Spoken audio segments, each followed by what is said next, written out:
This is a Willets Point Shea Stadium bound 7 express train. The next and last stop is Willets Point, Shea Stadium. Oh, yes, it is the Subway to Shea podcast, episode 237 from the Subway to Shea studios in my office. Anthony Rivera here with you, talking about all the news and happenings surrounding that team from Queens, the New York Mets. You can follow Subway to Shea on X, Instagram, and TikTok at Subway to Shea. You can follow me personally at Ant Rivera 86. If you want to listen to the show, you can do that on Apple Podcasts or Spotify. But if you want to be a part of the chat, you want to be a part of the conversation, you're doing that right here on YouTube. And you can support the show with super chat, super thanks, super stickers. That's all on YouTube right now.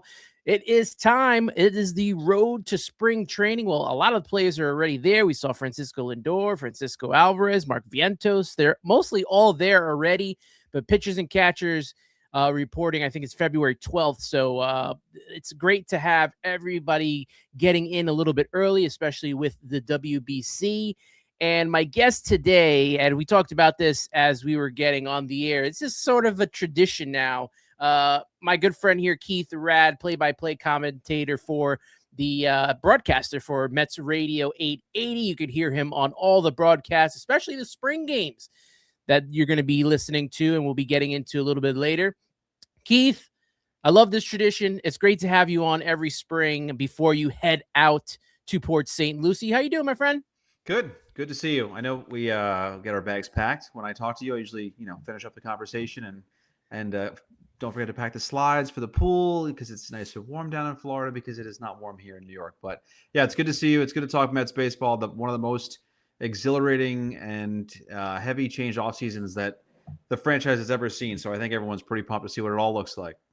Yeah, let's get into that. Let's start off with that. It's crazy to start off with the off season and the recap of what happened this off season. But the Mets made a ton of moves this off season, a ton of change. The new Mets. I know Carlos Beltran coined that term in 2005 when the Mets brought in Pedro Martinez, Beltran himself, and it was a new era in Mets baseball. And I feel like that's what we're in right now. And I have this little graphic up here of the Mets offseason recap, who they brought in, who they left. Joining the Mets this season, Freddie Peralta, who was traded to the Mets about a couple of weeks ago, along with Tobias Meyer. Bo Bichette, the Mets signed. Jorge Polanco, they traded for Marcus Semien in that Brandon Nimmo trade. Luis Robert Jr., he'll be out there in center field. Devin Williams, Luis Garcia, and Luke Weaver are going to round out the bullpen. And they just made a signing about, I want to say less than 24 hours ago, bringing in MJ Melendez, which we'll get into a little bit later on in the show. Leaving the team, obviously, Pete Alonso, Brandon Nimmo, Jeff McNeil, Edwin Diaz, who were kind of the staple of this team for the last 5-6 years. Ryan Stanek, Ryan Helsley, Tyler Rogers, and Gregory Soto also left this team and the bullpen. Now, of all these new additions that the Mets have made, who are you looking forward to seeing the most this season? Man, there's a lot. There's a lot of aspects, I think, that I'm interested to. The run prevention, again, it all comes down to that. It's the way the offseason started with David Stearns. I want to see what this infield looks like with, we're going to be calling Howie, myself, and Pat McCarthy on radio, calling ground ball to third. Bichette throws to second to Semien on to first to Polanco. And you're going, who? These are the Mets that we know and love. So just seeing 4 shortstops, even though they're not all shortstops now, playing at these positions on the infield. How will Bichette do at third? How will Polanco do at first base? That's really exciting for me to see. Luis Robert, part of that defensive package in center field. He's Gold Glove caliber, elite level speed glove. David Stearns has always loved a guy like that. And I think that making the pitching staff much better than it was last year, just helping a little bit more. So there's a lot of things, and then there's a lot of young players that are going to fill some spots. You talked about MJ Melendez out of nowhere, signed yesterday as I was taking a bite of a buffalo wing during the Super Bowl. MJ Melendez. Okay, welcome to the program. What does left field look like? Is Carson Benz ready? So there's a ton of these great questions, and we've got, about a month and a half to figure it all out. Absolutely. And the Mets did make even changes to the coaching staff. Carlos Mendoza obviously staying on with this team. They changed the director of Major League Hitting to Jeff Albert. Bench coach is going to be Kai Correa. Hitting coach Troy Snitker. pitching coach Justin Willard. You have assistant hitting coach Rafael Fernandez, as well as assistant pitching coach Dan McKinney. First base and outfield coach Gilbert Gomez. Bullpen coach Jose Rosado stays on. Third base and infield coach Tim Leeper. I hope I said that correctly. You nailed it. Oh, Yes. perfect. I am, I have a tough time with pronunciation, so I'm glad I nailed that one. Quality assurance coach Danny Barnes stays on, and catching coach JP Arancibia, who was a part of the organization for a while, out with this team. Obviously, Jeremy Hefner, who was the pitching coach, now with the Atlanta Braves, as well as Eric Chavez, who was the Mets hitting coach. Jeremy Barnes, who was also a hitting coach. Desi Driscoll goes back to the New York Yankees as their assistant pitching coach. John Gibbons resigned. Glenn Sherlock retired. Antoine Richardson, first base coach, they couldn't come to an agreement. He also goes to the Atlanta Braves. With Antoine Richardson, and then we'll get to Jeremy Hefner and Eric Chavez, are you shocked that they did not bring him back, considering I guess the impact that he made on this team, helping them to generate runs with all the stolen bases? Juan Soto had the most stolen bases in his entire career and almost was a 40-40 guy. So are you a little shocked that Antoine Richardson and the Mets couldn't come together? Yeah, a little bit. I mean, I wonder what happened behind the scenes with how that all came down, and maybe that we heard about. Maybe Antoine asked for a couple of things. You feel like you're in a position of some negotiating power. You try to make a couple of things happen, but yeah, because with coaches, you want to leave the job that you had in a better spot. When you go to your next move. And I remember talking to Antoine last year when he was kind of rocking and rolling, everyone was learning his name a little bit. And I said, Clayton McCullough, who's the manager of the Marlins, was the first base coach of the Dodgers. Like, do you have managerial aspirations? And he kind of stopped me with that big Antoine smile. He's like, I'm going to be the best first base coach in the major leagues. That's all I care about right now. And so I love that. And I think the guys rallied around him. The thing that I love too is, Juan Soto is Juan Soto, but with Antoine Richardson, he kind of like pull Juan down and say, listen, this is how we're gonna do things. And I think Juan responded to that. So yeah, I'm a little surprised. I wonder if Juan's gonna rip off 40 bags with Gilbert Gomez at first base, but we'll see. Obviously, when you talk about letting go of coaches, there's also the thing with, maybe the personnel when it comes to player wise wasn't the right fit, as we've seen a lot of these guys go. Do you think it was time for like Eric Chavez and Jeremy Hefner to be let go and to move in a different direction? Because I was a little surprised when they brought in Carlos Mendoza that they had left that part of the staff with him. And now 2 years later, now they're going to move on from those guys, but then they're going to keep Carlos Mendoza around. Yeah, it's definitely interesting. And you look at them certainly individually, but I think the way I see it as a collective was things might have gotten a little just slightly stale in a sense, where the same group on the field would go back to the clubhouse and there's the same coaches that have been there for the last few years, and everybody together, failed last year, not making the playoffs, and go to the NLCS the year before, but make the postseason on the last day of the year.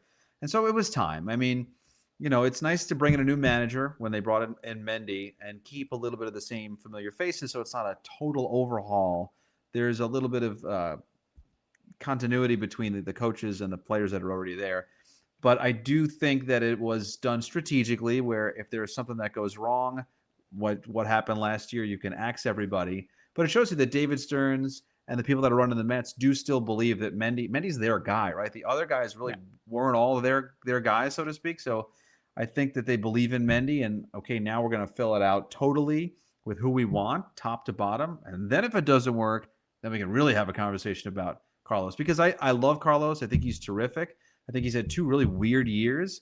I know that he's going into the final year of his contract. He's probably on the hot seat. I think he knows he's on the hot seat. He kind of wants that pressure, and he's going to try to earn that. I think he will with the way the Mets are built now. I think they're built in a better way, where he's not going to be managing this lame duck thing. It's not going to be awkward. He's going to do whatever he can, and I think he'll have success because I think he was a really great pick.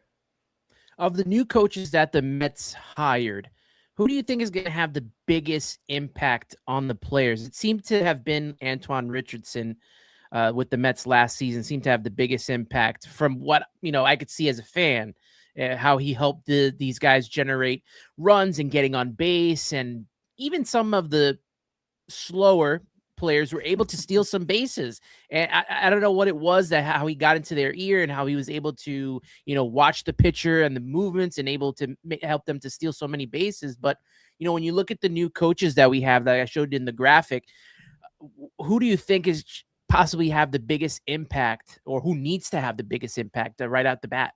Yeah, the one guy I'm interested in meeting and hearing from is Justin Willer, the new pitching coach.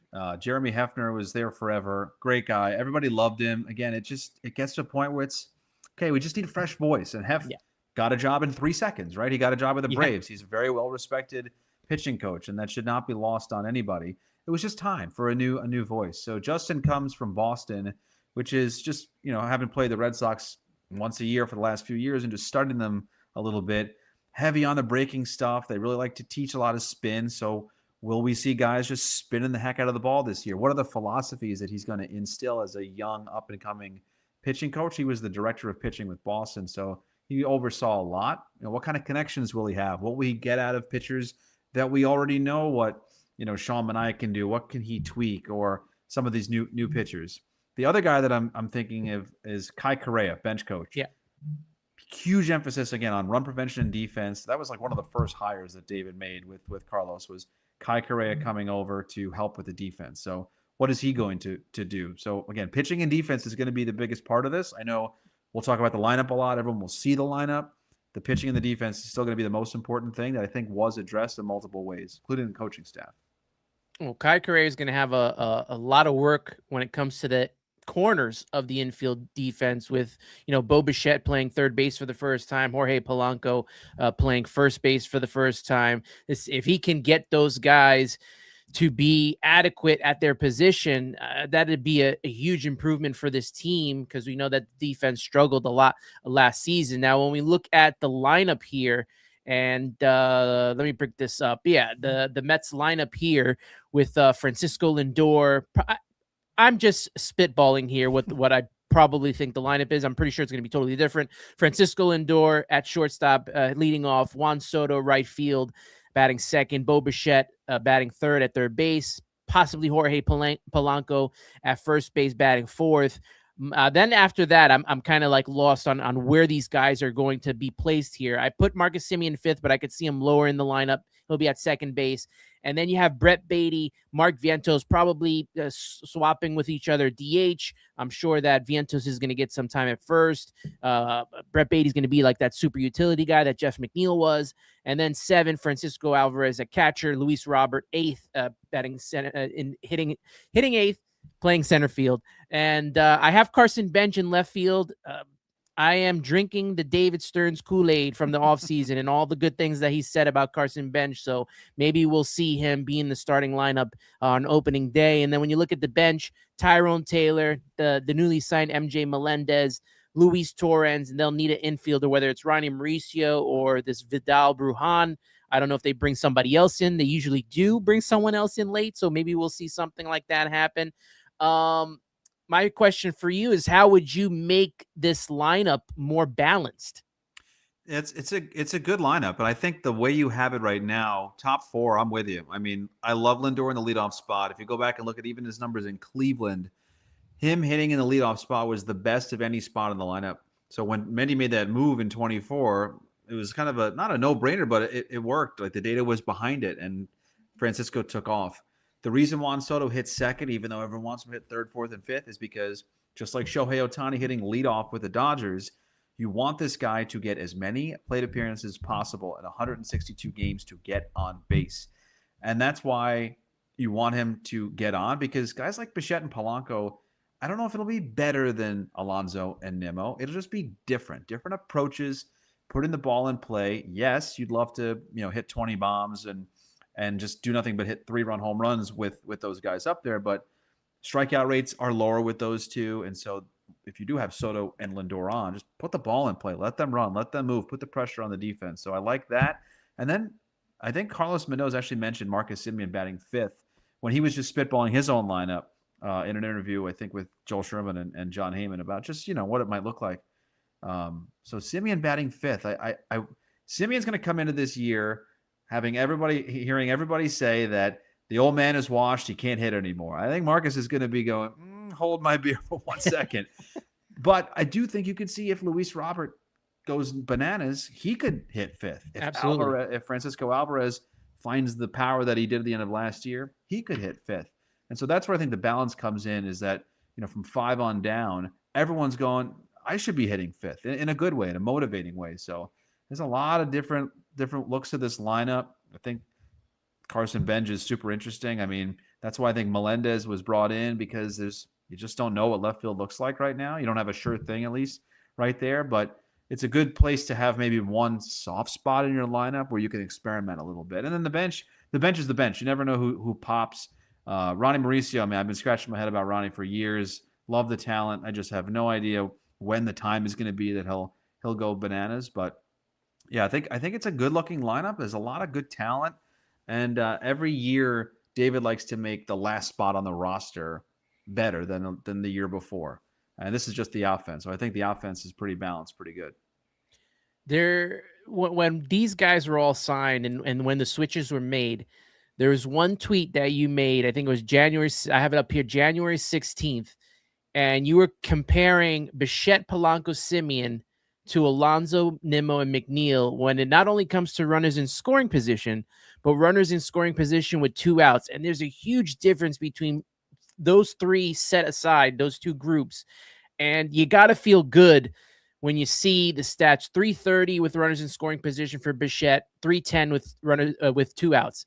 Polanco 306, and then 298 with 2 outs. And then Simeon 275, and then 253 with 2 outs. It's a major difference from the stats that Alonso, Nimmo, and McNeil have. Like, it's a big difference. And if those guys can tap into that and bring that to this team, this offense is going to just hit into another high gear. I got a lot of flack for that tweet from a lot of different people, new school and old school alike. It was great. I loved it. I literally just copied and pasted statistics, but it just showed me what the Mets are thinking. And batting average is dead. Sure. But if a guy's hitting 330, it still wakes you up a little bit to realize over the course of a career, this wasn't just last year. This wasn't just a small sample size. This was everybody's career.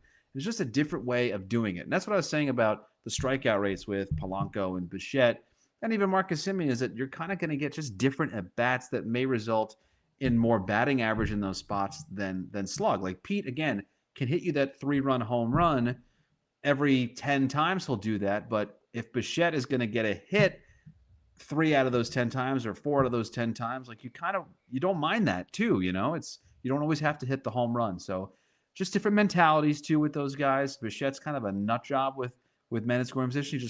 It just fuels him in a different spot. Polanco the same way. I was kind of surprised about Polanco's numbers. They're really, really impressive when I looked at them. And then, Marcus Simeon's always been just a sneaky good hitter. And I really was not trying to knock, Pete, Jeff, and Nimmo. It's just literally statistics. Like, oh, wow. When we see it as data, it is telling. And those guys are out and the new guys are in, and we'll see how they do. Yeah, well, as a fan base, sometimes, we get too latched on to these guys, and rightfully so. Pete was always one of our guys, right? Nimmo, that was a surprising trade.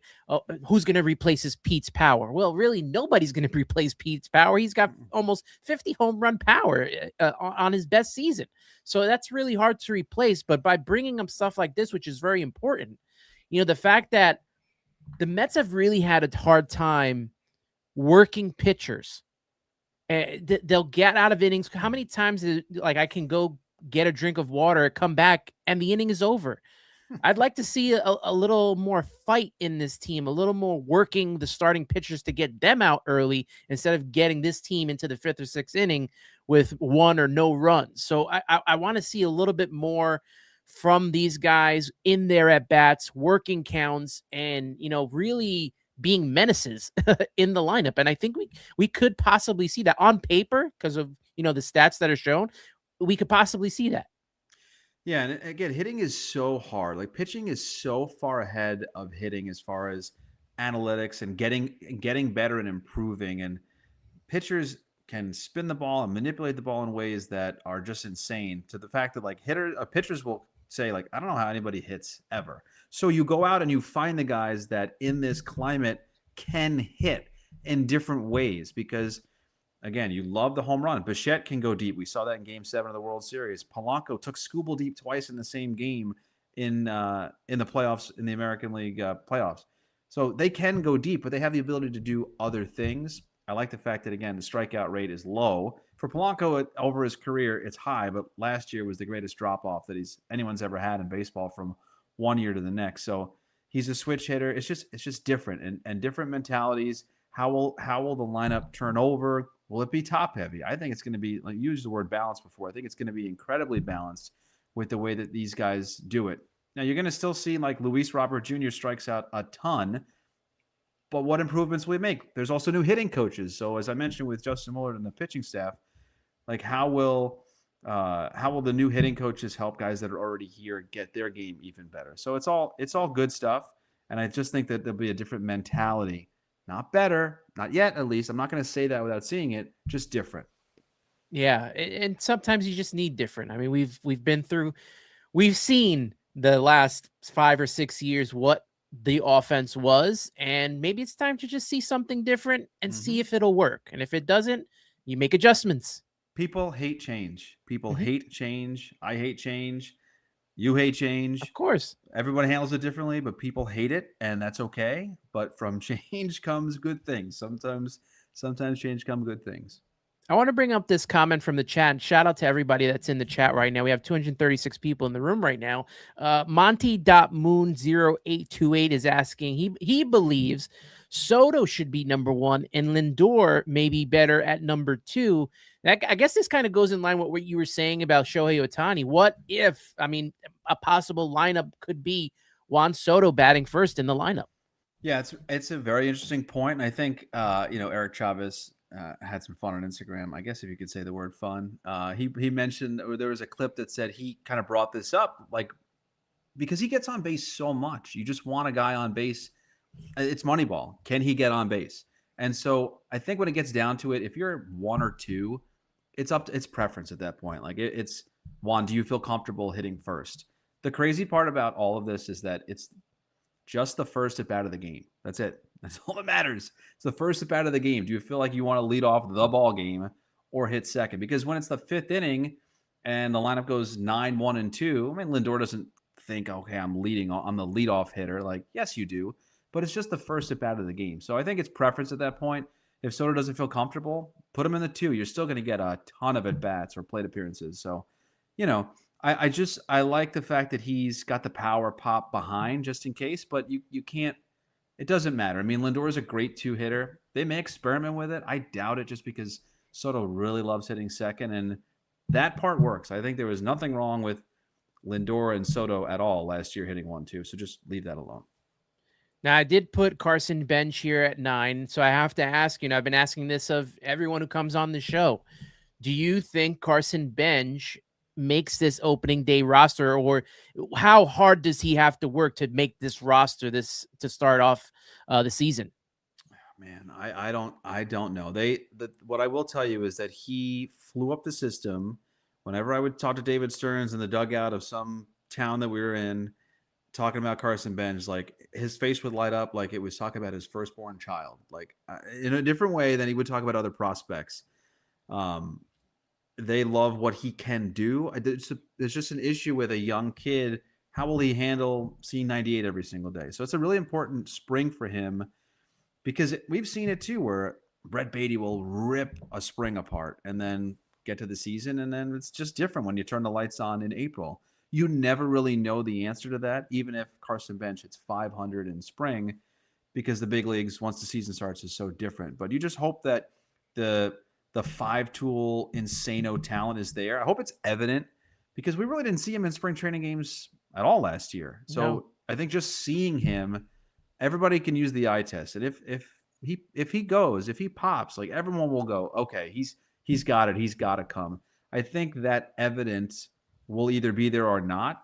But I'm excited to see him because of how happy that he has made the front office so far and how much they believed in him, to the point where I'm thinking, okay, well, the Brewers, which is where, of course, David Stearns and Eduardo Brizuela came from, they gave a ton of money to Jackson Churio before he even came close to the major leagues. They gave him like $80 million.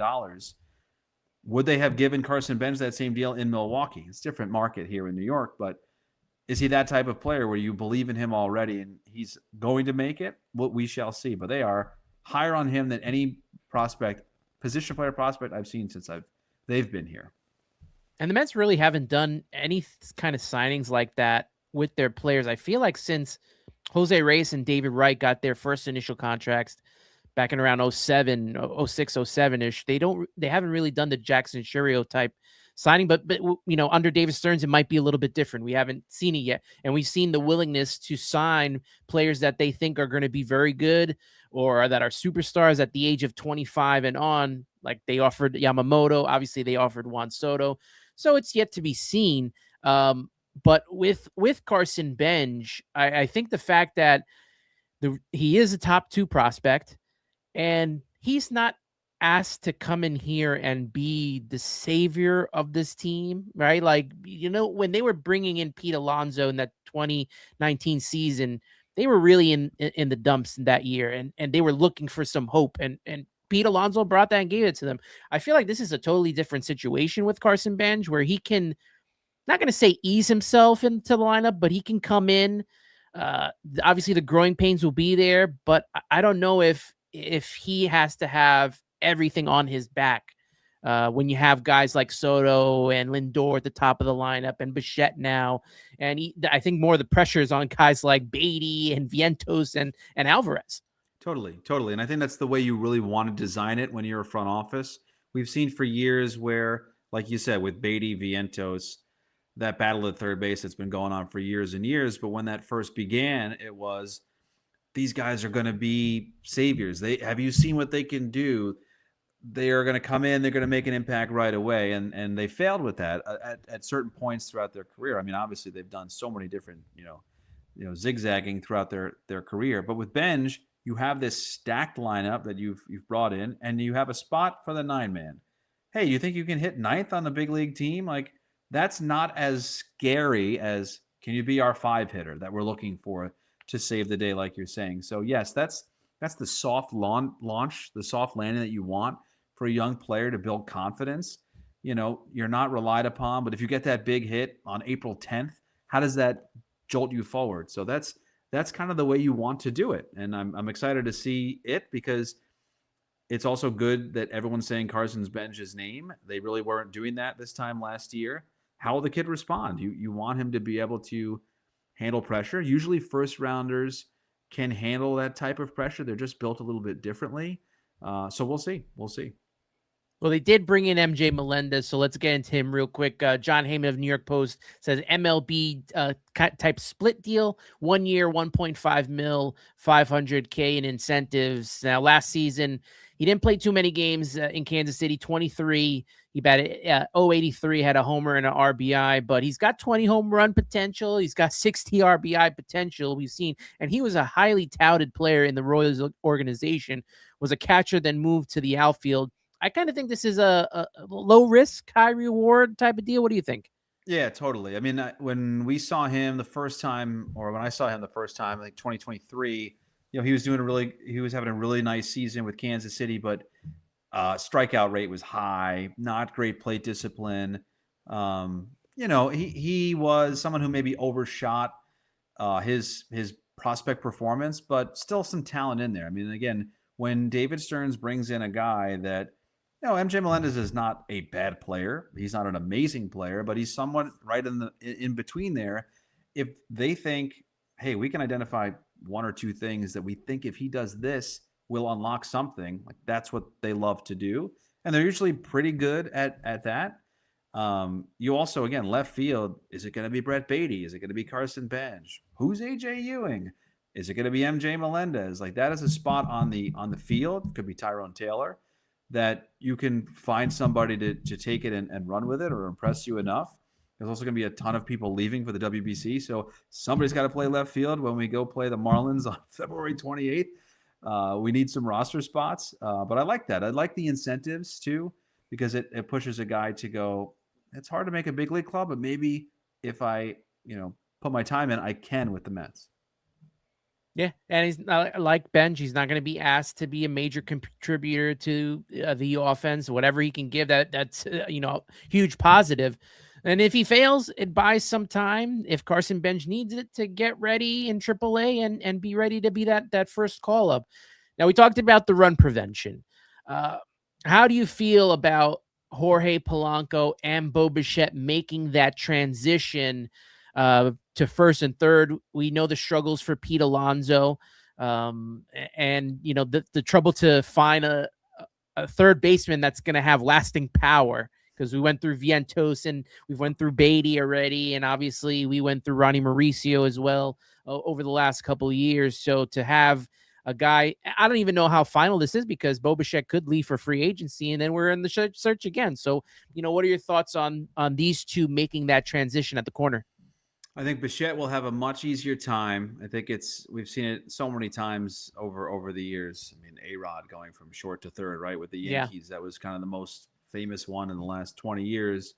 It's shorter, instinctual movements. Range was Bo's problem at shortstop. You don't have to worry about range really at third beyond, simple range. When you're at short, you really have to cover a lot of ground. He was not great at that, but I think the instincts will be easy peasy for him at third base. Not worried. I just want to see how he does. The Polanco one at first base is interesting because a first baseman does touch the ball a lot. When there's a guy at first base, they're holding a runner on. Ground ball, you got to start a double play. There were a lot of times with Pete where that ground ball would go to Pete and you're kind of holding your breath for 1 second. Is he going to make that accurate throw to get the double play started? With Polanco, I'm not worried about him when he gets the ball in his hands. I think this is what the Mets are interested in is we have a guy who's played shortstop that has the ball in his hands, that knows where to go, that knows how to make different kinds of throws with different arm slots because he's played all around the diamond. To me, it's going to be the positioning. It's going to be there's an in-betweener between Polanco and Simeon between first and second. Does Polanco go to the ball or break to the bag? That kind of awkwardness. So I think we'll see a little bit of that for the first. I think it'll bleed into the season, let alone spring training. But I do believe in just the ability to infield is in, tight game, ground ball to first. Polanco's not going to think, I'm playing first base. He's going to think, I'm an infielder. I'm just going to make a play. And I think they believe in those kind of instincts for him at first base, but it'll definitely be a bigger challenge for him than Bichette at third base.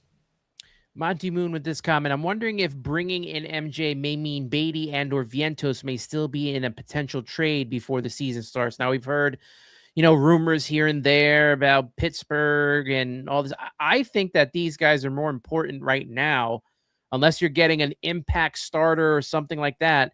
I think they're more important to the team right now, where you got that power from Vientos and you got Beatty's versatility that may be needed in a team that has a lot of versatility.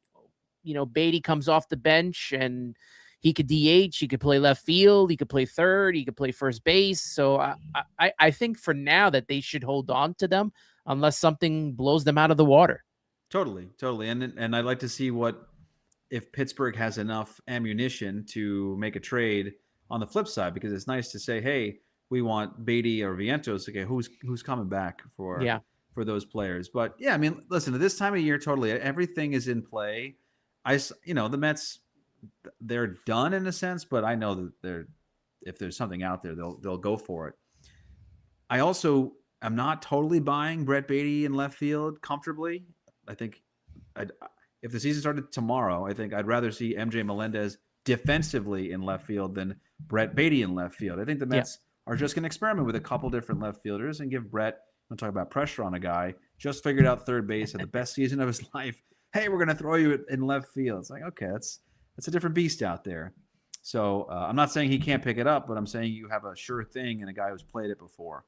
But yeah, I think if Vientos could move, because Vientos, I think, is the guy that, I mean, it's kind of obvious. They don't like him at third base anymore. It's first base, DH, or bust. So, and if he doesn't hit, then what? I mean, so he's maybe the one guy that's got to really have a huge spring.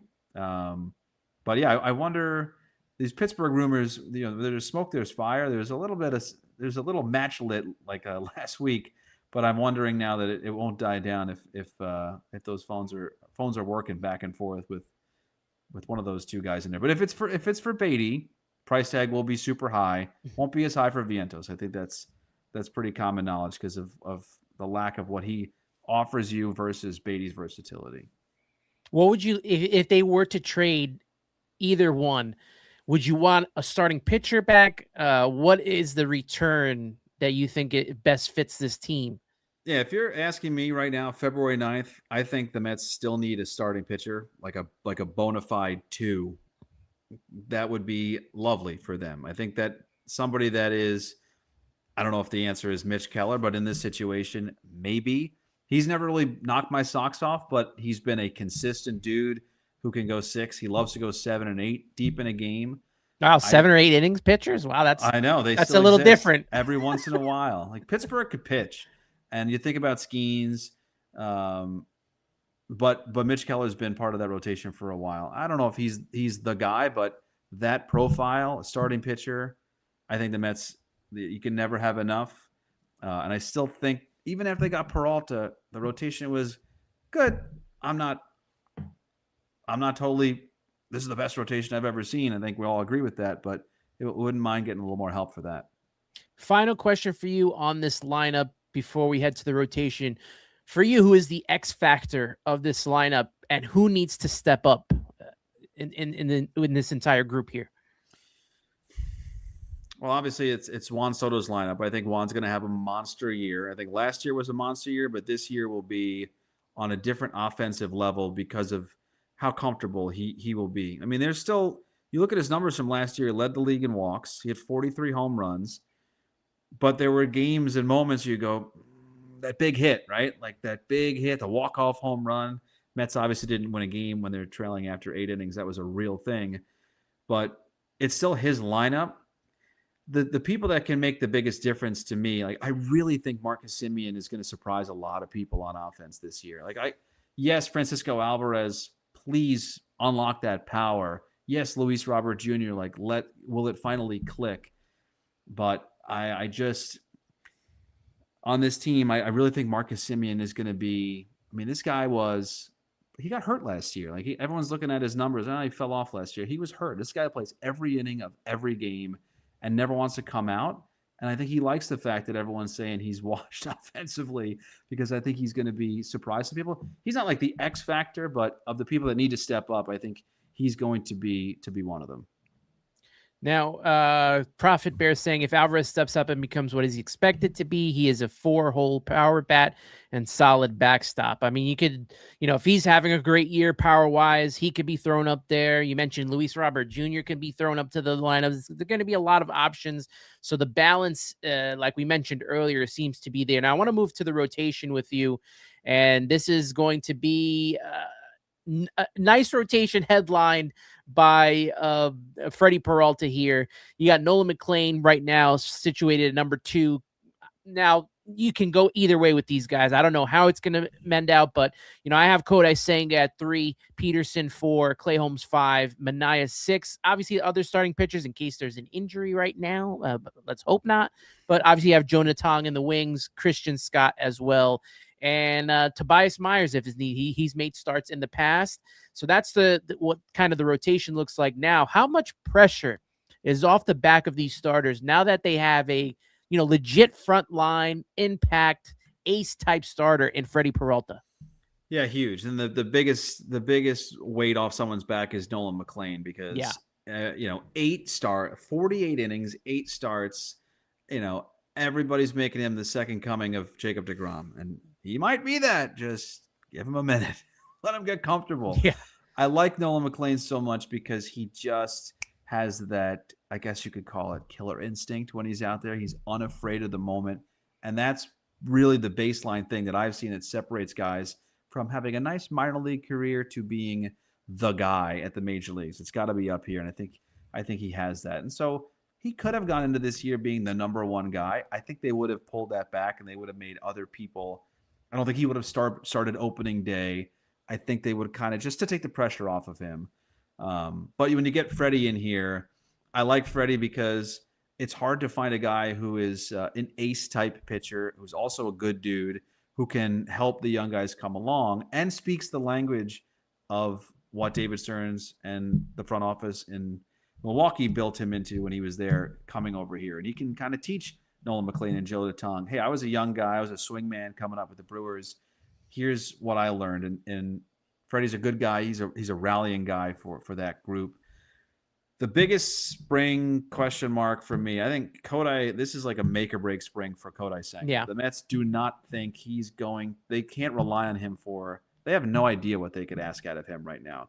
He, to me, is the most talented pitcher in the building, more talented than Freddie Peralta, ace-like stuff.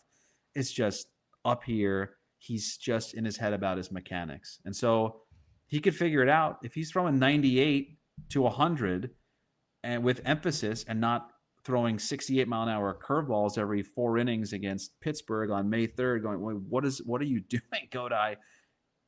He can be the most important pitcher, but I just don't know if they know what they've got out of him because he's been such an enigma since they've gotten him. So if he has a great spring, that's all you need to see is a couple good starts in a row, and I think he's back in your good graces.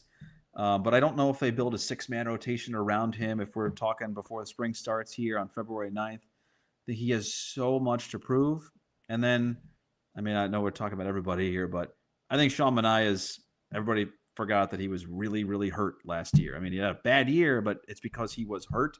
I think Sean is still the guy that he was in 24. I think he can carry you for a while. I think he's going to have a bounce back season. And I think that's going to be, everyone's going to go, like a cool drink on a hot day. Just yeah, Sean Manaea. I love that guy. I forgot about him.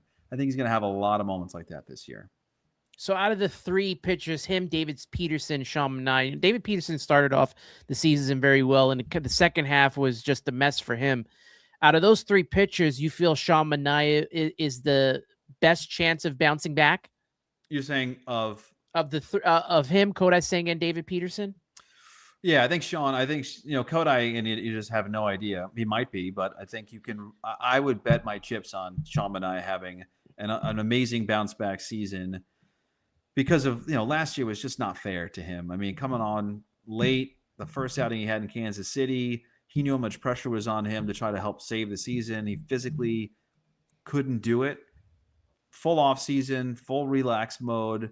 Not a lot of people are remembering him as a guy you rely upon. So I think Sean Manaea is my pick to click in 2026 if I was going to pick one. See, from when I set up the rundown and was looking at I was saying, you know what? I feel like it's going to be Kodai Senga.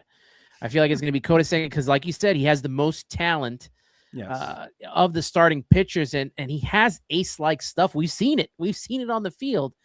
But now listening to you, like, I'm starting to back down a little bit on it because, like, obviously, the mechanics are an issue. He's in his own head right now. Obviously, the 2 injuries that he sustained, not even throwing a pitch, has been probably lingering in his head. That coming into the postseason when they kind of needed him and he wasn't ready to pitch. All of this factoring in, I am starting to be more concerned now with Kodai Senga. Again, he's the Lamborghini in the driveway that it's always, the check engine light is always on. It's like, this car is amazing. Can we please drive it? Can we go 110 and not get caught on the Southern State Parkway, please, without the check engine light going off? Because it's really, you just sit back and you just let the guy cook. But man, if they could figure out how to keep that thing, in between the lines, and just when you see Kodai throw a pitch and you see him kind of do this thing, he's constantly tinkering. That's when you go, oh man, you just want to let it eat. Let your talent eat. Don't think about this or that so much, because when he does let it eat, he's been terrific. So again, if he has a really good spring, the Mets are in unbelievably better shape than they would be today. I just think there's so much uncertainty there, but that's why I think there's more certainty with Sean Manaea. But I have a lot of hope in Kodai Senga to have a good spring because they need it. They need it. We talked about Nolan McLean. What would you like to see McLean work on, to avoid getting into a sophomore slump in his second season? We all have confidence in him that he could possibly lead a rotation, but now the fact that Freddie Peralta is here, we could sit back, kind of relax a little bit and let him ease into his role. So two things I think are really important for Nolan McLean this year. Number one is health. You got to keep him healthy, right? He threw 48 big league innings last year. He threw, I think, 113 in total. Find a nestle a spot, 130, 140 innings, and keep him there. The other thing is he has to fail because guess what? Everybody does. He had some starts, one in Detroit where he got hit around a little bit, figured it out on the fly. But there will be stretches, there will be weeks where he doesn't. And the faster he does that, in my opinion, the better. Now, I don't want him to have a terrible start to the season, but the quicker he can learn how to get out of those things is how a young pitcher gets really good, really fast. I think he has the makeup to do all of that. But again, he's not a robot. In the offseason, they're all robots, right? They're all the back of their baseball card. He's going to do this. His ERA is going to be this low. He's going to win Rookie of the Year. I think he can totally win National League Rookie of the Year in 2026. But a couple things have to go right without the weight of the crown, pushing him down from all of us, putting that responsibility on himself. Let him be a young pitcher with unbelievably filthy stuff that big league hitters who are really good can't hit and can't touch because he's not a perfect pitcher. I saw Seiya Suzuki take him deep twice in one game on his curveball. Like, that was a bit of a wake-up call, but he'll have those moments over a full season. And so I'm excited to see when he does have a bad stretch, how he bounces back, because that will make him so much better, so much faster. Jonah Tong got off to a struggling start. I didn't think he should have been brought up, especially in the heat of the pennant race, only getting 2 starts in AAA. I think the progression for him was to build, and they brought him up a little too early in my eyes. So I assume that he's most likely going to start in AAA. What have you seen from him during last season that he can improve on and make himself better so that he is, I guess, better prepared for his second turn when he gets the call up? Yeah, I think, last year he was thrown right into the fire. I'm with you. It was a little premature. I mean, the Mets were dying for help. Yeah. Dying for help. He had a great minor league season, like one of the best minor league seasons I think a Met pitcher has had in a very long time. But learning lessons, right? I think we all saw it. There was a portion, and Jonah has that kind of look to him where you just want to sit down next to him and have like he's just a very welcoming looking person, right? So you feel like you root for him. So you watch him with a little bit of a different intent. High fastball is great. The Vulcan changeup is awesome. I think the Mets are working on this. He needs a little something side to side where, like the Cincinnati Reds were sitting on that high fastball, and they're not going to hit it every single time, but guys took him deep on the high heat because that's his pitch. That's his bread and butter. And so if he can help himself out with something left to right, that would be great. Best part about it is he's 22 years old. He has nothing but time. So, the punch in the gut that he took a little bit at the end of last year, I think is great in a way that's different than Nolan McLean, where Nolan has the tools pitch-wise to fix those things on the fly. I think Jonah, who's still so young, needs to add a pitch or add a little something side to side to help him in those moments where, when we saw it, he doesn't have this pitch working. So how can he get something else in his toolbox to get him out of these moments? I think the fact that they valued him over a Brandon Sproat, even coming up, they jump frogged him over Brandon Sproat, and then Brandon Sproat goes out in the trade to Milwaukee. I think it shows a lot of confidence in what they see in Jonah Tong. So I'm interested to see his journey in AAA, and when he finally comes back up and is a part of this rotation for the long run.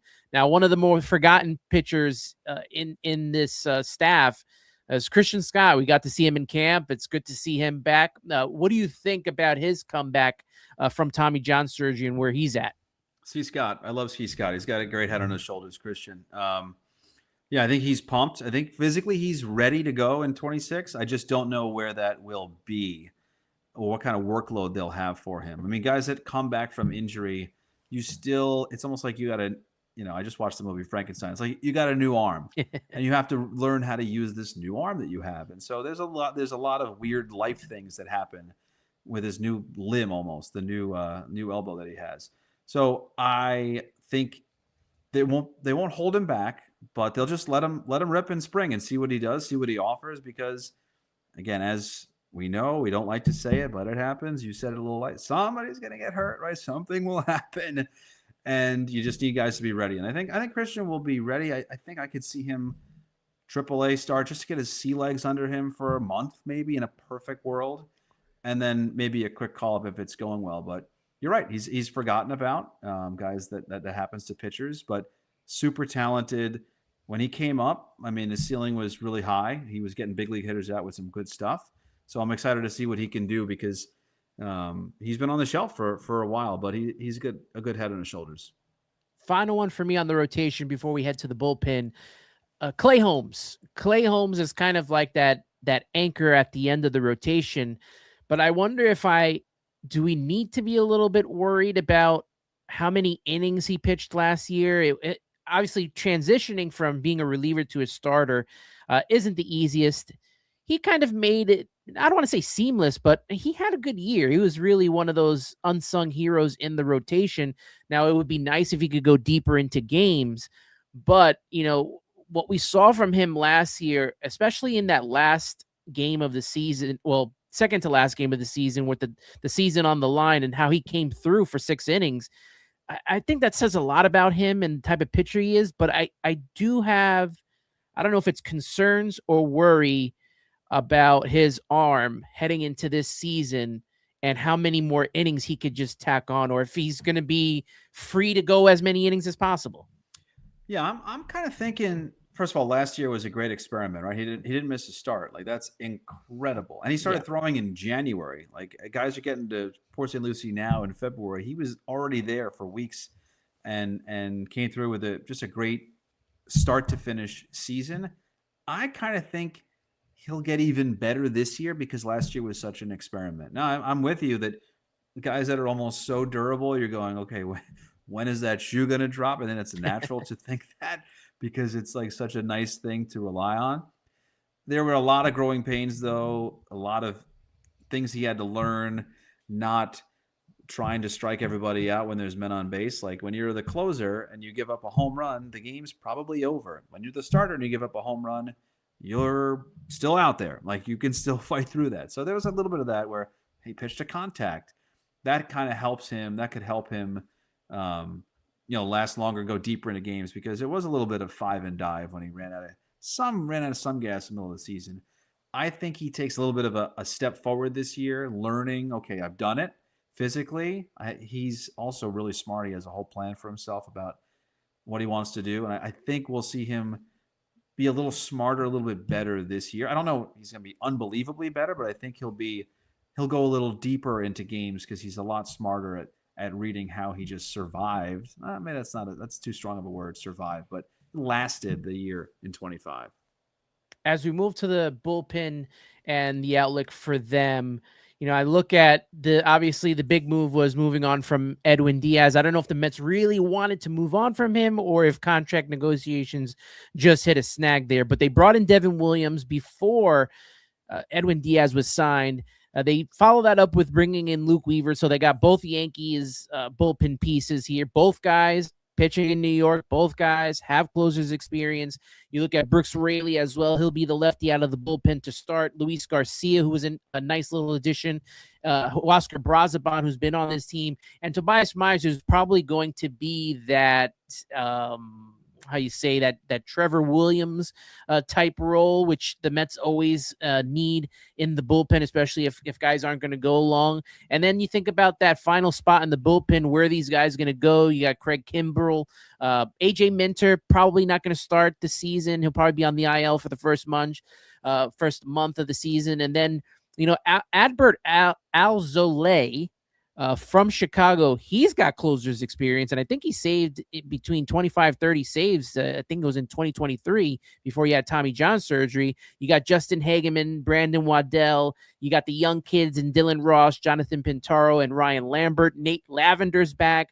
Joe Jakes they brought in, and obviously Austin Warren. I assume that we are going to see that shuttle bus or that little taxi cab of relievers come up and down throughout the season. What are your thoughts on, now Edwin Diaz being gone, they're replacing him with Devin Williams. Can Devin Williams bounce back to being that reliever who was honestly the best closer in baseball for a 4 or 5 year span. And one pitch to Pete Alonso feels like it kind of took that off course for a little bit. I think Devin Williams is going to have a great year. I think he's not going to replace Edwin Diaz, but I think he's going to have a terrific year. I think the little punch in the gut that he took with the Yankees first half of the year in New York, I was really surprised at the moxie he showed bouncing back from that and finishing the year strong with them. So, when David saw him in the offseason and signed him, I think you signed the stuff, right? You signed the stuff that was so nasty, and you go off of the New York test that he had last year. And so, yes, if you talk to a Yankee fan, the world is always the most miserable place unless you win the World Series. And they can have Devin Williams. He's terrible. Like, Devin Williams is really, really good, really tough to hit. The Mets faced him at Yankee Stadium, and he was really tough to hit. So I think he's going to be a solid option as the closer. The Edwin Diaz, it's sad to see him go, but they didn't go to the lengths that they wanted to, and I think that should tell you not that they didn't want him back, but David Stearns is very disciplined. Here's what we're offering. We're not really going to budge from that. Sorry. And so they moved on to Devin Williams, for better or for worse. But the rest of this bullpen, Luke Weaver has found something in the last few years. I love AJ Minter coming back from injury. He's going to be really important. Mm-hmm. Him and Brooks really is that lefty. And then everybody else is you're hoping can be Reed Garrett out of nowhere, Dednell Nunez out of nowhere. The one name that I was kind of told, hey, get ready for this guy, is Ryan Lambert.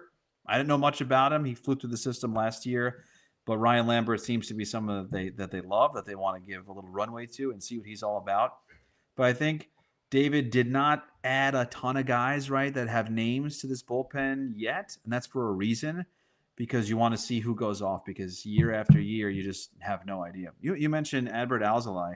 He was in the clubhouse last year. They signed him last year hurt, hadn't rehabbed him to get him here. So when you do that with a guy, you go, we like you that much that we're going to pay for 2 years of you. 1 year you're going to be absolutely useless in a sense. Adbert, I'm sorry, I didn't mean like that.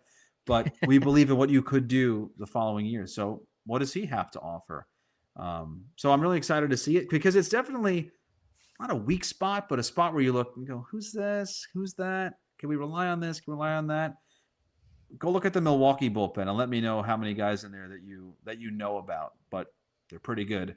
And I love Tobias Myers. Swingman is, I think, the word you were looking for. But he's going to be really good.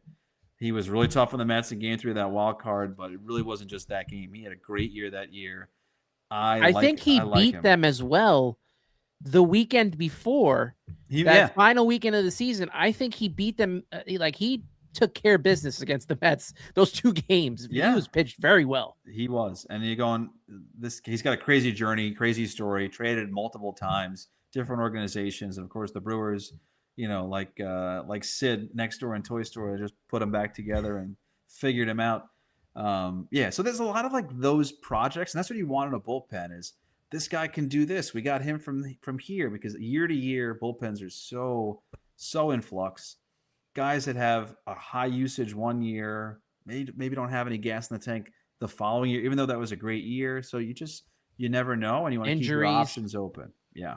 Injuries taking place, and the Mets are going to need to we don't know if these guys are going to be able to go 5 or 6 innings in the rotation, if they can bounce back and do that night in and night out. We hope they do. That's the hope, is that they do. But that middle relief core is going to be super important to get the ball to at least Luke Weaver, to then go to Devin Williams, and that 1-2 punch there.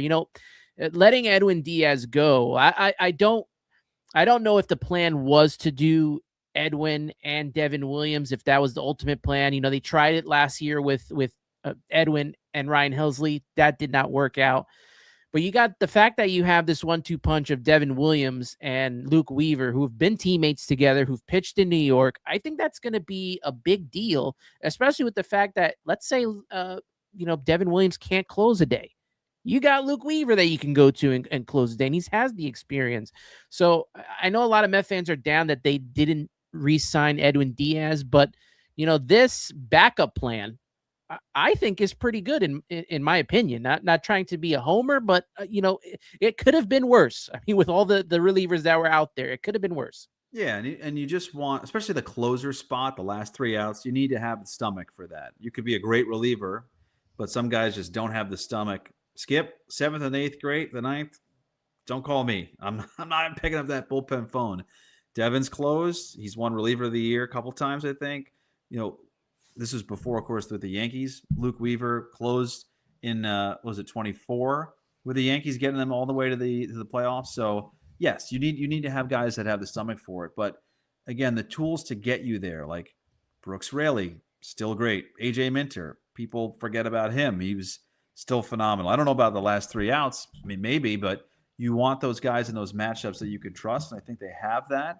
And even though Devin and Luke can get you those last 3 outs, they're humble enough to say, if you need me in the seventh, that's the game. Go for it. And then again, with these other guys that you don't know yet, the young guys that don't have big league experience, who will develop the stomach for the ninth inning if you need it. They always will find somebody to try to do that. You mentioned how important Brooks Raley is. I really feel like he's kind of the glue to that bullpen. Last season, 2.45 ERA in 30 games, and they signed him midway through the season after AJ Minter and I think Danny Young went down. I think it was within a week of each other that they went down and were out for the season, and they had brought back Brooks Raley. Yeah, that was, I think, Minter threw his last pitch in Washington, and Danny Young was not far behind that. Yeah, I mean, if you go back and look, last year was a strange year. Yeah, it was the roster was compiled in a weird way, but they got some hits. I mean, they took some hits. Manaea, Frankie Montas was always an injury waiting to happen, but Manaea coming out of spring, Minter going down, Danny Young going down. You go, okay, how are you going to figure this one out? Who's left out there? Yeah, there was a major problem with injuries last year. That's why depth is always big. You mentioned the Syracuse shuttle bus. You might need 2 of them every year. Looking at this just one more time, that final spot in the bullpen, just off of experience of what you've seen from these guys, who do you think has the leg up? If you had to say, I know it's early, but you're looking at the numbers and looking at these guys from the past. Who do you think has the leg up for that final spot? Yeah, it's a good one. I mean, it's the cool battle coming down to the wire in spring, and then the guy gets the job, and then the starter doesn't make it out of the first game in opening day, and then he pitches one game and he goes back to AAA. Thanks for making the team. But that Dylan Ross kid that came up in Miami, I think, is somebody that they like too. Big farm boy that throws 100. They love those kind of guys. Why wouldn't you want guys that throw 100? And by the way, the Mets have not. It's only been like in the last year that they've actually had like multiple dudes that throw 100. It was always other teams that had guys that threw 100. So the Mets, I think, are just gathering as many arms as possible. So again, you never know who it's going to be. I think they like that. There's kind of 6 guys, as you said, that are like in the bullpen, and who else is going to be out there? There's a few guys to split that role. Go for it and see who Alex Carrillo was someone who came up last year that was interesting, indie ball guy. So yeah, it's not set in stone yet, but I think Dylan Ross, he didn't even get into a game. I'd love to see what it looks like. No, they brought him up, I think, for the final weekend, and he just did not get into a game at all. I'm very interested in him and Ryan Lambert, as you mentioned earlier. I've had on Ernest Dove multiple times following the minors, and he raves about Ryan Lambert as well as Dylan Ross. So it'll be interesting to see when these guys do come up, what impact they can make on the team. Now, before we wrap up the show, just a little bit of news. Rest in peace to Terrence Gore, 34 years old. Last played in the majors with the Mets in 2022. Had very short time with the Mets. He played with Kansas City, Chicago, Cubs, that is, Los Angeles Dodgers, and the New York Mets. He's got 2 world championships, one with KC in 2015 and one with the Dodgers in 2020. Now, I know you came up with the Mets in 2023, so you didn't get to really see him, but is there anything, you would like to say in regards to Terrence Gore? Yeah, I mean, I did not know Terrence Gore as far as covering the Mets and covering him, but it's just a horrible loss, especially the way it happened. Was it routine surgery? And I think terrible. so. I mean, young.